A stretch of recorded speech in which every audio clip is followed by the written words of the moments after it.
આગાહી છે તે જ પ્રમાણે ભાવનગર શહેર અને જિલ્લામાં પણ વરસાદની શરૂઆત થવાની ચાલુ થઈ ગઈ છે। વહેલી સવારથી જિલ્લામાં વરસાદી માહોલ છવાયેલો જોવા મળ્યો છે। ખાસ કરીને ગ્રામીણ પંથકમાં પણ વરસાદ વરસી રહ્યો છે। વાવણી લાયક આ વરસાદથી ખેડૂતોમાં ખુશીનો માહોલ જોવા મળી રહ્યો છે। ભાવનગરમાં પણ જે રીતે વરસાદની આગાહી આપવામાં આવી છે, આજે યલો એલર્ટ છે। ભાવનગરમાં 2.5 થી લઈને 4 ઇંચ સુધીનો વરસાદ વરસી શકે છે તે પ્રકારની આગાહી છે અને એ જ પ્રકારનો માહોલ હાલ ભાવનગરમાં જોવા મળી રહ્યો છે। વહેલી સવારથી જ કાળા ડિબાંગ વાદળો છવાયેલા છે। ગ્રામીણ વિસ્તાર અને શહેરી વિસ્તારમાં પણ વરસાદ વરસી રહ્યો છે। નીતિન અમારી સાથે ફોનલાઈન ઉપર સંવાદદાતા જોડાઈ ચૂક્યા છે। નીતિન, હાલ ભાવનગરનો માહોલ શું છે? કેટલા ઇંચ અત્યાર સુધીમાં વરસાદ વરસ્યો છે? ચોક્કસ વાત કરીએ તો આજ વહેલી સવારથી ફરી વરસાદી વાતાવરણ છે તે શહેર સહિત જિલ્લામાં જોવા મળી રહ્યું હતું। શહેર સહિત પંથકના જે વિસ્તારો છે ત્યાં વાદળછાયા વાતાવરણ સાથે ઘણા ખરા વિસ્તારોમાં વરસાદ છે તે થોડા સમય માટે જોવા મળ્યો હતો। વરસાદને લઈને શહેરીજનો તેમજ ગ્રામ્ય વિસ્તારના લોકોને ગરમીમાંથી આંશિક રાહત મળી છે।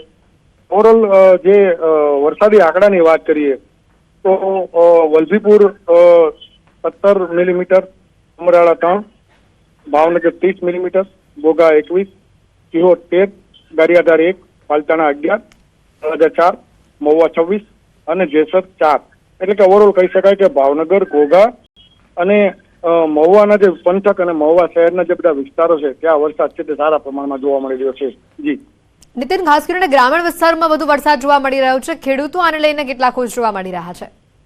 ચોક્કસ વાત કરીએ તો ઘોઘા છે, મહુવા છે અને વલભીપુર, આ પંથકના જે ગામો છે તે ખેતી આધારિત છે। એટલે જ્યાં વરસાદ સારો પડવાને કારણે જે ખેડૂતો છે તેમાં પણ વર્ષની લાગણી જોવા મળી છે અને ખેડૂતોને આશા છે કે આ વર્ષે જે પાક જે વાવશે તેમાં તેને કોઈ આર્થિક નુકસાન નહીં જાય તેવી શક્યતાઓ તે પ્રબળ નોંધાવી રહ્યા છે। નીતિન, આભાર માહિતી બદલ। તો અંબાજીમાં સતત ચોથા દિવસે વરસાદ વરસી રહ્યું છે। સવારથી જ વરસાદની શરૂઆત થઈ ચૂકી છે। અનેક વિસ્તારોમાં પાણી વહેતા થયા છે। માનસરોવરમાં 1.5 થી 2 ફૂટ પાણીના સ્તર ઊંચા આવ્યા છે। વાતાવરણમાં ઠંડક પણ જોવા મળી રહી છે। ચોમાસાની શરૂઆતની સાથે જ હવામાન વિભાગની આગાહીના પગલે વરસાદ સાંજ સુધીમાં વધુ અહીંયા વરસી શકે છે। 3 દિવસમાં 4 ઇંચ ઉપરાંતનો વરસાદ પડ્યો હોવાની વિગત છે।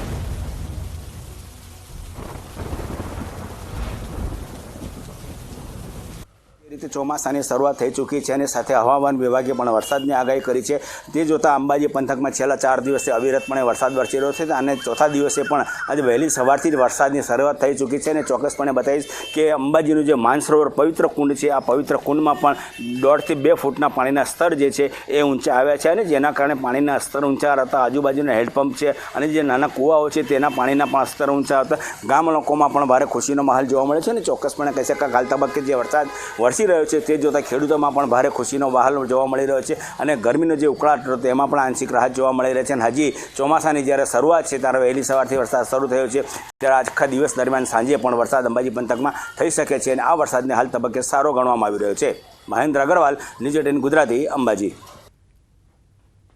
તો સુરત શહેરમાં પણ વહેલી સવારથી ઝરમર વરસાદનું આગમન થયું છે। શહેરના અથવા ગેટ, ઉમરા, પાલ, અડાજણ, પીપલોદ વિસ્તારમાં ઝરમર વરસાદ વરસી રહ્યો છે। વરસાદ પડતા વાતાવરણમાં ઠંડક પ્રસરી છે। સુરતી લાલવ આ વરસાદની જાગૃતતાપૂર્વક રાહ જોઈ રહ્યા હતા, તેનો અંત આવ્યો છે। સુરત શહેરમાં વહેલી સવારથી વરસાદી માહોલ દ્રશ્યમ બતાવવાનો પ્રયાસ કરીશ કે સુરત શહેરના અથવા ગેટ, ઉમરા, પાલ, પીપલોદ સહિતના વિસ્તારની અંદર વહેલી સવારથી ઝરમર વરસાદ વરસી રહ્યો છે। વરસાદને પગલે વાતાવરણમાં ઠંડક પ્રસરી છે। તો બીજી તરફ જૂન મહિનાની 15 તારીખ સુધી હજુ વરસાદ નહીં પડ્યો અને આજે થઈ 28 તારીખ। વરસાદ ખેંચાતા ખેડૂતો પણ ચિંતામાં મુકાયા છે। ખાસ કરીને હાલ જે વરસાદ વરસી રહ્યો છે, રોડ રસ્તાઓ પણ પાણી થઈ જવા પામ્યા છે। દ્રશ્યમાં જોઈ શકો છો કે હાલ સુરતની અંદર વહેલી સવારથી ઝરમર વરસાદને લઈને વાતાવરણમાં ઠંડક પ્રસરવા પામી છે। તો બીજી તરફ વરસાદ ઓછો રહેતા ખેડૂતો પણ ચિંતામાં હાલ હોય એવું ચોક્કસપણે આ વરસાદી દ્રશ્યો પણ કહી જાય છે। કેમેરામેન ભરત બ્રહ્મભટ્ટ સાથે કેતન પટેલ, ન્યૂઝ 18 ગુજરાતી, સુરત। ધોધમાર વરસાદ દિલ્હીને જાણે કે વેર વિખેર કરી નાખ્યું છે। નવી દિલ્હીના ફતેપુર નજીકના વિસ્તારોમાં 5 થી લઈને 6 ફૂટ પાણી ભરાઈ આવ્યા છે। વાલ્મીકી વસ્તીના ઘરોમાં 5 થી 6 ફૂટ પાણી ભરાઈ જતા લોકોને ભારે હાલાકીનો સામનો કરવો પડ્યો। કેટલાકના ઘરોમાં પાણી ઘૂસી જતા ઘરવખરીને પણ નુકસાન પહોંચ્યું। આ તસવીરો તમે જોઈ રહ્યા છો। લોકોના ધડ સુધી પાણી ભરાઈ આવ્યા છે, એટલે કઈ રીતની લોકોને હાલાકી ભોગવવી પડી રહી છે એ આ તસવીરો જ પુરવાર કરી રહી છે। સાથે જ દિલ્હીના નેશનલ મીડિયા સેન્ટર વિસ્તારમાં જળ ભરાવાની સ્થિતિ સર્જાઈ છે। જ્યાં જુઓ ત્યાં જળબંબાકાર જોવા મળી રહ્યું છે। રોડ ઉપર નદી વહેતી હોય તેવા દ્રશ્યો પણ સર્જાઈ આવ્યા છે। તો સાથે જ દિલ્હીમાં જે વરસાદ વરસી રહ્યો છે તેના પગલે વાહન ચાલકોને પણ ભારે મુશ્કેલી વેઠવી પડી રહી હશે। इस वक्त हमारी मौजूदगी है नेशनल मीडिया सेंटर के सामने, रायसीना रोड है और यहाँ आप देखें जहाँ मैं खड़ी हूँ मेरे घुटने से थोड़ा नीचे बस पानी रह गया है और ये पानी जो है तीनों रोड से भरकर यहाँ पर इस तरीके का बना हुआ है। आप देख रहे हैं जो लोग फुटपाथ पर भी चल रहे हैं उनके पास उनके पैरों तक भी पानी पहुँचा हुआ है और मैं सड़क पर हूँ और यहाँ आप देखें कि जो गाड़ियाँ आ रही हैं उससे अंदाज़ा लगेगा कि कितना पानी यहाँ पर भरा हुआ है। आप देख रहे हैं कि मैं बिल्कुल सड़क पर चल रही हूँ पर ऐसा लग रहा होगा कि मैं कहीं पानी की किसी जगह पर हूँ और यहाँ आप देखें कि मेरे घुटने से तकरीबन टच होता हुआ पानी है इस पूरी सड़क का। जहाँ लोग जो हैं जो फुटपाथ पर चल रहे हैं वो भी ऐसे चल रहे हैं जहाँ पर पूरा पानी भर गया है। और ये आपको सीधा नेशनल मीडिया सेंटर के सामने की तस्वीरें दिखा रही हूँ जहाँ NSUI का दफ्तर है, सामने जंतर मंतर रोड है, वहाँ पर घुटने तक ये पानी भर गया है। और ये स्थिति जो है केवल कुछ घंटों की बारिश के बाद देखने को मिल रही है। सुबह से दिल्ली में बारिश हो रही है और उसके बाद ये हालात आप देख रहे हैं कि जो गाड़ियां आ रही हैं वो किस तरीके से पानी का जो फ्लो है, क्योंकि टायर ऐसे टाइम पे गाड़ियां भी खराब हो जाती हैं। और ये तस्वीरें आपको दिखा रहे हैं रायसीना रोड की जहां पर घुटनों तक पानी फिलहाल भरा हुआ नजर आ रहा है। ભારે વરસાદના કારણે દિલ્હીમાં જળ ભરાવાની જે સ્થિતિ ઊભી થઈ રહી છે ત્યારે સુપ્રીમ કોર્ટ નજીકના મેટ્રો સ્ટેશન પર પણ પાણી ભરાયા છે। પાણી ભરાતા વાહન ચાલકોને હાલાકીનો સામનો કરવો પડી રહ્યો છે। દિલ્હીમાં હાલ વરસાદે જે વેરવિખેર પરિસ્થિતિ કરી નાખી છે। જે વિસ્તારમાં જુઓ ત્યાં પાણી જ પાણી નજરે પડી રહ્યું છે। રસ્તા પર નદી વહેતી હોય તેવી આ તસવીરો દિલ્હીથી સામે આવી રહી છે। ત્યારે દિલ્હીમાં જે જળ ભરાવાની આ સ્થિતિના દ્રશ્યો સામે આવી રહ્યા છે। સુપ્રીમ કોર્ટ નજીકના મેટ્રો સ્ટેશન પરના દ્રશ્યો આપણે બતાવી રહ્યા છે કે જ્યાં પાણી ભરાવાની જે સ્થિતિ ઊભી થઈ છે વાહન ચાલકો મુશ્કેલી વેઠવી રહ્યા છે। રાહદારીઓને પણ ભારે હાલાકી ભોગવવી પડી રહી છે। ધોધમાર વરસાદથી દિલ્હીના હાલ બેહાલ થઈ ચૂક્યા છે। દિલ્હીમાં ભારે વરસાદ બાદ તારાજીના કેટલાક દ્રશ્યો સામે આવી રહ્યા છે। ઘણા વિસ્તારોમાં તો પાણીમાં ગરકાવ આખા વિસ્તાર થઈ ગયા હોય તે પ્રકારની પરિસ્થિતિ છે। જળ ભરાવાની સ્થિતિમાં વાહનો પાણીમાં ડૂબી ચૂક્યા છે। રસ્તાઓ આખા બેટમાં ફેરવાઈ ચૂક્યા છે। વહેલી સવારથી દિલ્હી, નોઈડા, ગાઝિયાબાદ સહિત સમગ્ર NCRમાં વરસાદ જે થઈ રહ્યો છે।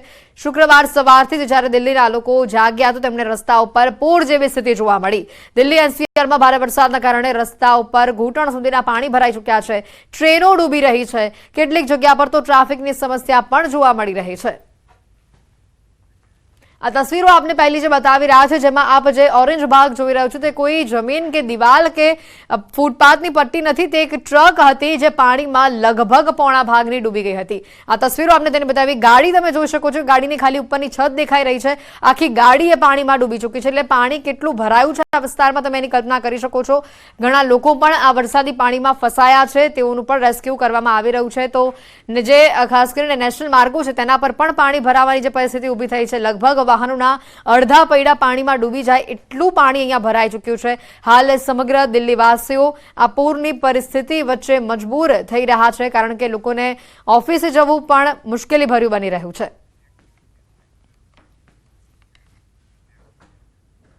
अन्य समाचारों पर જોઈએ તો પોલીસ સ્ટેશનમાં બીજેપી નેતાનો જન્મદિવસની ઉજવણી કરવામાં આવી। ડીસીપી કાનન દેસાઈની ઓફિસનો હાલ આ વિડિયો વાયરલ થઈ રહ્યો છે।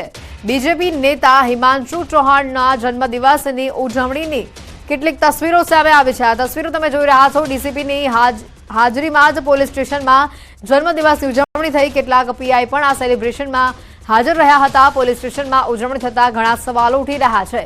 ખુદ ડીસીપીની હાજરીમાં જ આવો વિડિયો વાયરલ થતા અનેક સવાલો ઊભા થઈ રહ્યા છે। ન્યૂઝ 18 પણ આ મામલે સવાલ કરી રહ્યું છે। ડીસીપીની ઓફિસમાં બીજેપી નેતાની જન્મદિવસની ઉજવણી કઈ રીતે પોસિબલ છે અને પણ ડીસીપીની હાજરીમાં અહીંયા જન્મદિવસની ઉજવણી કરાઈ રહી છે। પોલીસ સ્ટેશનમાં કેમ આ પ્રકારની ઉજવણી કરવામાં આવી તે સૌથી મોટો સવાલ છે। ડીસીપીની હાજરીમાં જન્મદિવસની ઉજવણીની આ તસવીરો સામે આવી રહી છે જે વાયરલ થઈ રહી છે। ભાજપ નેતા એટલે પોલીસ સ્ટેશનમાં ઉજવણી તે પણ હાલ સૌથી મોટો સવાલ છે। ઘટનાના જે દ્રશ્યો સામે આવી રહ્યા છે, બીજેપી નેતાએ ડીસીપી ઓફિસની અંદર પોતાના જન્મદિવસની ઉજવણી કરી. ઉજવણીની આ તસવીરો પણ સામે આવી રહી છે. હાલ આ વિડીયો પણ વાયરલ થઈ રહ્યો છે. બીજેપી નેતા છે એટલે ડીસીપી ઓફિસમાં જન્મદિવસની ઉજવણી થઈ શકે? હા, તો આ સૌથી મોટો સવાલ છે. ત્યારે આ તસવીર જ્યારે વાયરલ થઈ છે, આ વિડીયો વાયરલ થયો છે, ત્યારે તેને લઈને ઘણા સવાલ ઉભા થઈ રહ્યા છે. ઋત્વેજ અમારી સાથે સંવાદદાતા ફોન લાઈન પર જોડાઈ ચૂક્યા છે. ઋત્વેજ, આ વિડીયો વાયરલ થતા ઘણા સવાલ ઉભા થઈ રહ્યા છે, તેમાંથી સૌથી મોટો એ સવાલ એ છે કે બીજેપી નેતા એટલા માટે ડીસીપીની ઓફિસમાં જન્મદિવસની ઉજવણી. જી, વાત કરીએ તો જે પ્રકારે વિડીયો વાયરલ થયો છે, ખૂબ જ ગંભીર બાબત કહી શકાય. એક ડીસીપી કક્ષાના જે અધિકારી છે તેમના ત્યાં આ પ્રકારે જે બર્થડે સેલિબ્રેશન કરવામાં આવી રહ્યું છે, અને એ પણ બીજેપીના કાર્યકર્તા નો બર્થડે હોવાનું જાણવા મળી રહ્યું છે. જો કે મહત્વની બાબત એ છે કે ડીસીપીની સાથે સાથે કેટલાક જે પીઆઈ છે તે પણ નજરે જોવા મળી રહ્યા છે. એટલે એક સૌથી ગંભીર બાબત કહી શકાય કે એક તરફ જ્યારે અનેક જગ્યાએ આ પ્રકારના વિડીયો વાયરલ થતા હોય છે, કેટલીક વખત જે તલવાર છે અથવા તો અન્ય કોઈ તીક્ષ્ણ હથિયાર વડે જે કેક કટિંગ કરીને બર્થડે સેલિબ્રેશન કરવામાં આવતું હોય, જાહેરમાં સેલિબ્રેશન કરવામાં આવતું હોય, તો પોલીસ દ્વારા કાર્યવાહી કરવામાં આવતી હોય છે. અને જો આ જ પ્રકારનું ઓફિસ છે તે પોલીસની ઓફિસ, આ જ પ્રકારની જે સેલિબ્રેશન છે તે પોલીસની ઓફિસમાં કરવામાં આવે, તે કેટલા અંશે વ્યાજબી કહી શકાય, તે એક સૌથી મોટો સવાલ છે. આભાર ઋત્વેજ માહિતી બદલ. આ ઘટનાની જે આ તસવીરો સામે આવી રહી છે, જે વિડીયો સામે આવી રહ્યું છે, ઘણા સવાલો આ વિડીયોને લઈને ઊભા થઈ રહ્યા છે. સૌથી મોટી વાત તો એ છે કે ડીસીપીની કચેરીની અંદર આ પ્રકારે જન્મદિવસની ઉજવણી થઈ અને બીજેપી નેતા છે એટલા માટે તેઓની કચેરીમાં જન્મદિવસની ઉજવણી થઈ. હાલ તે પણ સૌથી મોટો સવાલ ઊભો થઈ રહ્યો છે. પોલીસ સ્ટેશનમાં જન્મદિવસની આ ઉજવણી કેમ કરવામાં આવી?